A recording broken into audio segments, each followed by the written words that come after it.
Hey everybody, sorry for being gone for so long. Man, I'm tired. Oh boy.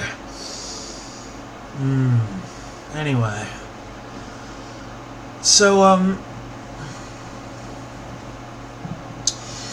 do North Korean WMDs and ballistic missiles violate United States and UN regulations, or resolutions? They might not. Because as according to this article,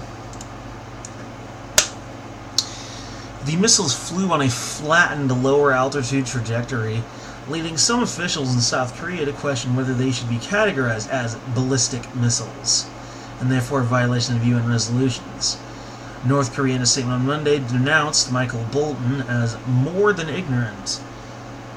You can be more than ignorant? Like, super ignorant? Ultra, mega ignorant? And said giving up missile tests would be giving up the right to self-defense, and that whatever is launched is bound to fly, drawing a ballistic trajectory. Well, duh.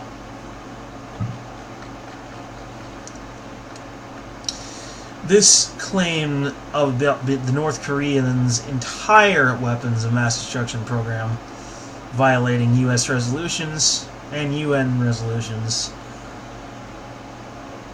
This entire statement comes from spokeswoman Morgan Ortagus. She's from the State Department. And basically they claim that that ending their program would violate their right to self-defense. And while that may be true, we have to ask ourselves if Ortagus is right. Most everyone else seems to be in doubt about it, however, as Ortagus has been asked to make clear the State Department's position after President Donald Trump appeared to contradict his National Security Advisor John Bolton over whether North Korean launches this month had violated UN resolutions. Bolton said on Saturday that there was no doubt that the launches had violated UN resolutions as they had included short-range ballistic missiles. Ortagus said the State Department had yet to share publicly its assessment of whether the launches had involved ballistic missiles. However, the Pentagon said on May 9th the launches by North Korea that day consisted of multiple ballistic missiles that flew in excess of 300 kilometers. For those of you who don't know metric, that's about 185 miles. I don't fully understand metric either, to be honest. It's really hard to understand metric when you're an American. It's hard to relate to. Yeah, we should have transitioned to metric a long-ass time ago. Imperial is problematic, and it just makes the transition that much harder. It's ridiculous. Anyway,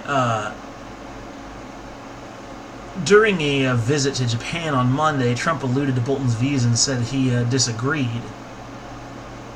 My people think it could have been a violation. I view it differently, Trump said. Well, he views most things differently. Whether or not he's wearing orange-tinted goggles is another question. Adding that North Korean leader Kim Jong-un had perhaps wanted to get attention.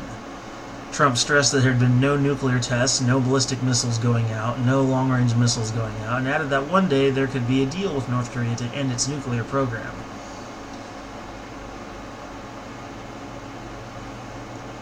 And asked as to whether Secretary of State Mike Pompeo agreed with Trump or Bolton, Ortagus said, "I don't think it was lost on any of us that the launches were an attempt to send a message to the administration." She added that the United States wanted denuclearization talks with North Korea to continue. "That's our focus here," she said. Well, yes, it should be our focus, but as I said earlier, is the flat trajectory. Anything that's going to fly is going to have a ballistic trajectory, as North Korea admitted. Look, even if it does violate U.S. and therefore UN resolutions, there's an old saying that comes from parenting, but I think it applies to this situation. Pick your battles. You can't win them all. Sometimes it's just not worth the effort. This is one of those times where it's just not worth the effort. I say let it go. No one was hurt. The missiles were launched at that flat trajectory.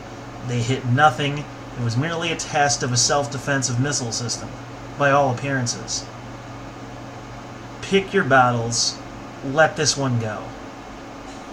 I know how that sounds, but trust me, I really don't think it's going to be worth it to bother with this.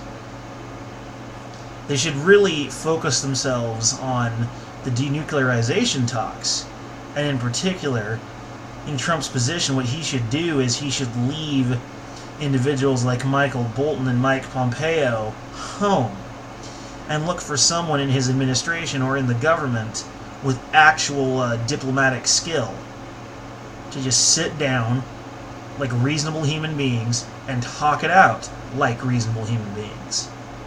At the end of the day, that should not be that hard. I mean, yeah, Kim Jong-un, messed up dude, kind of scary dude, but really, if you can put that aside and just focus on talking to the man, that will make far more progress than anything else that's been done so far. Anyway,